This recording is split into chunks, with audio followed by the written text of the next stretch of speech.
Une frappe de drone survenue à Tiné, à la frontière entre le Tchad et le Soudan, a fait 19 morts et une dizaine de blessés. Cela marque une nouvelle escalade inquiétante dans une région déjà extrêmement fragile. La nature même de la cible choque profondément. Une veillée funéraire, couplée à la rupture du jeûne en pleine période de Ramadan, est un moment sacré et communautaire. Que cette frappe soit une erreur ou un acte délibéré, elle souligne les dangers des conflits modernes où les drones, souvent imprécis dans certains contextes, peuvent frapper des civils de manière tragique. D'abord, le contexte rend cet événement particulièrement grave. Le conflit soudanais, notamment dans la région du Darfour, déborde de plus en plus de ses frontières.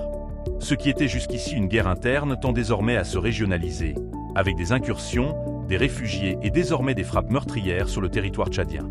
La réaction des autorités tchadiennes, dirigées par Mahamat Idriss Déby, montre la gravité de la situation. Mise en alerte maximale de l'armée et fermeture des 1400 km de frontières. C'est un signal fort qui traduit la crainte d'une extension directe du conflit sur le sol tchadien. Enfin, cette attaque pose une question clé. Qui a intérêt à envenimer la situation? Entre les forces de soutien rapide et les autres acteurs du conflit soudanais, le risque de provocation ou d'erreur militaire est élevé. Mais dans tous les cas, ce sont encore les populations civiles qui en paient le prix.